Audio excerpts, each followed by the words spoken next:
Invincible Nolan और Thaddeus का पूरा विल्ट्रम प्लेनेट को फाड़ कर निकलना, थेडियस की डेथ और थ्रेक का कहना है कि हर एक विल्ट्रोमाइट की डेथ उसके दिल में एक खालीपन कर जाती है। ये एपिसोड टोटली बवाल था।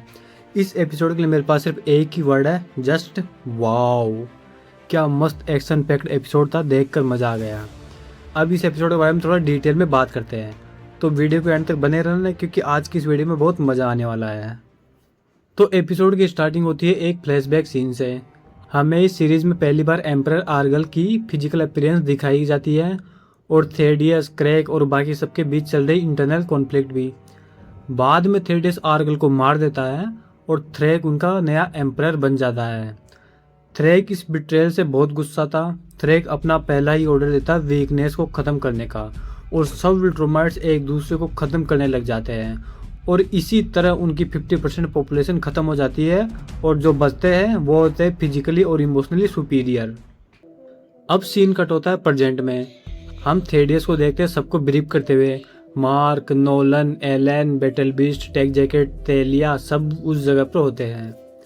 थेडियस बोलता है कि यही टाइम है विल्ट्रोम पर अटैक करने का क्योंकि कई सदियों से पहली बार विल्ट्रोमाइट इतने वीक हुए हैं। वो सब निकल जाते हैं विल्ट्रम की तरफ। थेडियस का प्लान होता है थ्रेक को टेक आउट करने का ताकि बिना लीडर के विल्ट्रोमाइट्स बिखर जाए। नोलन और थेडियस प्राइवेट में कुछ बात करते हैं और थेडियस बोलता है कि वो 1% भी चांस नहीं देना चाहता विल्ट्रोमाइट्स को वापस पावरफुल बनने का। इसका मतलब है कि वो सिर्फ थ्रेक तक नहीं रुकेगा बल्कि वो हर एक सिंगल विल्ट्रोमाइट को ख़त्म कर देगा। कोएलिशन की शिप पहुंचती है विल्ट्रम के पास और सब शॉक्ड रह जाते हैं। प्लेनेट के अराउंड एक पूरा रिंग होती है लाशों की, डेड विल्ट्रोमाइट्स हजारों स्पेस में। उन्हें बताया जाता है कि ये सारे वो विल्ट्रोमाइट्स हैं जो स्क्रच वायरस से मरे थे या फिर वीक थे। ये मूवमेंट बहुत ही टेरिफाइंग था विजुअली। पूरे प्लेनेट के अराउंड एक ग्रेवयार्ड। सोचो जैसे हमारे सोलर सिस्टम में सैटर्न के चारों ओर एक रिंग है एस्टेरॉइड्स की, उसी तरह किसी एक प्लेनेट के चारों ओर एक रिंग हो, लेकिन वो किसी एस्टेरॉइड की नहीं, वो डेड विल्ट्रोमाइट्स के लाशों की बनी थी। पर इस रिंग में एक और सीक्रेट था। कुछ विल्ट्रोमाइट्स उस रिंग में छुपे हुए थे, डेड विल्ट्रोमाइट्स की लाशों के बीच में अलाइव उनका वेट करते हुए। और थ्रेक वो ऑलरेडी वहां खड़ा था और उनका वेट कर। थ्रेक अकेला नहीं था, उसके साथ बाकी विल्ट्रोमाइट्स भी थे और बैटल शुरू हो जाती है। थेडियस कहता है कि हमें सिर्फ थ्रेक पर फोकस करना है। टेक जैकेट ने अपनी तरफ से लिमिटेड सप्लाई ऑफ सिरिंजेज यूज की। ये वहीं उन कीड़ों से निकाला गया था जिनको नोलन और एलन ने इकट्ठा किया था। ये कंपाउंड विल्ट्रोमाइट्स को टेम्परेरी फिजिकली वीक बना देता है, यानी कि उनकी ड्यूरेबिलिटी एक इंसान के लेवल पर हो जाती है और उनको आसानी से मारा जा सकता है और नॉर्मल इंजरीज भी उन्हें अफेक्ट करने लगती है। पर सिरिंज की सप्लाई लिमिटेड थी, बहुत कम। स्पेस रेसर वहाँ आता है बहुत सारे रेगनार्स को लेके जो काफ़ी विल्ट्रोमाइट्स को टेक डाउन कर देते हैं और स्पेस रेसर भी 2 से 3 विल्ट्रोमाइट्स को अपनी गन के थ्रू टेक डाउन करता है। पर स्पेस रेसर का हेलमेट सेटर हो गया था बैटल में, वो स्पेस में सफोकेट करने लगता है और तब जोई ने उसे रेस्क्यू किया और उसका हेलमेट वापस रिपेयर कर दिया। इधर दूसरी तरफ थ्रेक ने नोलन को एक पंच मारा और नोलन सीधा किसी मीटेरॉइड की तरह विल्ट्रम की सरफेस पर जाकर टकराता है। ये एक सीन इनफ है ये बताने के लिए कि नोलन और थ्रेक के बीच पावर डिफरेंस कितना ज़्यादा है। थ्रेक को जन्म से ही सबसे पावरफुल विल्ट्रोमाइट बनने के लिए ट्रेन किया गया था। ये वैसा ही डिफरेंस है जिससे एंट वर्सेस सुपरनोवा। थ्रेक के सामने बाकी सब विल्ट्रोमाइट्स भी मच्छर की तरह थे। थ्रेक ने नोलन को दोबारा एक चांस दिया वापस विल्ट्रम एम्पायर ज्वाइन करने के लिए, पर नोलन ने मना कर दिया। नोलन का जवाब था, Viltrum is a tomb, you are not my family any more. Thragg ने एक बहुत ही इमोशनल लाइन बोली, a death of any Viltrumites leaves a void in me, यानी हर एक विल्ट्रोमाइट की डेथ उसके मन में एक खालीपन छोड़ जाती है। और फिर उसने नोलन को वापस एक पंच मारा। थ्रेक वापस स्पेस बैटल में आया और तब ओलिवर ने एक गलती कर दी। स्टार्ट में थेडियस ने कहा था कि कोई भी थ्रेक को अकेले फेस नहीं करेगा, सब मिलकर अटैक करेंगे, पर ओलिवर यहाँ पर हर एक चूतिए बच्चे की तरह थ्रेक पर अकेला अटैक करने चला जाता है। थ्रेक ने उसको पकड़ा और उसका एक हाथ तोड़कर उसके ही हाथ में दे दिया और एक थप्पड़ में उसका जबड़ा भी तोड़ दिया और ओलिवर बिखरा हुआ स्पेस में फ्लोट करने लगता है। ओलिवर की ऐसी हालत देखकर मार्क बहुत ज़्यादा एंग्री हो जाता है और फिर मार्क बोलता है कि उसने कॉन्क्वेस्ट को भी मारा है और वो थ्रेक को भी मार देगा। कॉन्क्वेस्ट वाली बात सुनकर सब हैरान हो जाते हैं एक पल के लिए।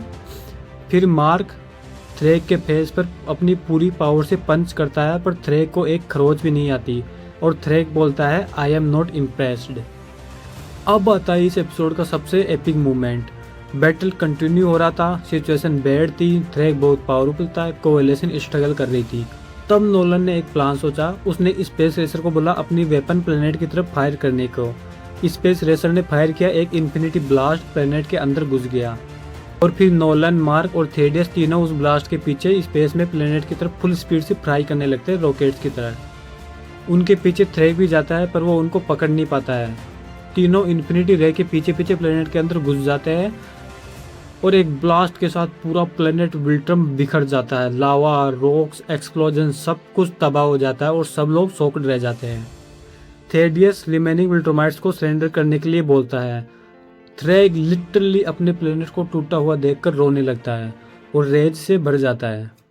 पर वैसे अगर स्टार्टिंग में ही वहाँ खड़ा होकर अपना ओरा फार्म न कर रहा होता तो शायद गेम कुछ और होता। थ्रेक थेडियस पर अटैक करता है और एक ही अटैक में उसका सिर उखाड़ देता है बिना किसी एफर्ट के। वो बंदा जिसने पूरी कोएलिशन बनाई, एक ही पल में थ्रेक उसको ख़त्म कर देता है। और फिर बारी आती है नोलन की। थ्रेक नोलन पर अटैक करता है और वो उसको बोलता है कि मैं तुझे इतनी जल्दी नहीं मारूंगा जैसे मैंने थेडियस को मारा था। और थ्रेक इजीली नोलन को ओवर पावर करने लगता है और लास्ट में अपना एक हाथ उसके पेट के आर पार कर देता है और उसको जख्मी करके वे छोड़ देता है। नोलन बेहोश होकर स्पेस में फ्लोट करने लगता है। फिर बारी आती है मार्क की। थ्रेक मार्क की आंखें और इसका लिटरली स्क्यूज करने लगता है। मार्क को रेडर्स वाला ट्रीटमेंट मिलने लगता है। मार्क भी बेहोश हो जाता है पर थ्रेक उसे जिंदा छोड़ देता है क्योंकि उसे पता था कि वो पहले से ही बहुत कम बचे हैं। मतलब विल्ट्रोमाइट्स की संख्या इतनी कम हो गई है कि थ्रेक एक भी किल अफोर्ड नहीं कर सकता। और उसके बाद थ्रेक और बाकी विल्ट्रोमाइट्स वहाँ से चले जाते हैं। मार्क और नोलन की अनकॉन्शियस बॉडी स्पेस में फ्लोट हो रही होती है। एलन उन्हें रेस्क्यू करता है। उसके कुछ वीक्स बाद मार्क वापस उठता है। नोलन भी ठीक हो रहा था, ओलिवर भी सर्वाइव कर गया था पर वो अभी तक अनकॉन्शियस था। एलन द एलियन अब ऑफिशियली कोएलिशन का नया लीडर बन जाता है थेडियस की जगह पर। अब सबसे बड़ा क्लिप हैंगर आता है कि रिमेनिंग विल्ट्रोमाइट्स कहाँ गए। गैलेक्सी वाइड सर्च करने पर भी कुछ नहीं मिला और मार्क का पहला रिएक्शन था कि वे अर्थ पर गए हैं। और इसी के साथ ये एपिसोड खत्म हो जाता है। अब इस सीजन का एक लास्ट फाइनल एपिसोड बचा है, एपिसोड 8। आपको ये एपिसोड कैसा लगा और नेक्स्ट एपिसोड से आप क्या एक्सपेक्ट कर रहे हो, कमेंट करके ज़रूर बताना। मिलते हैं नेक्स्ट वीडियो में।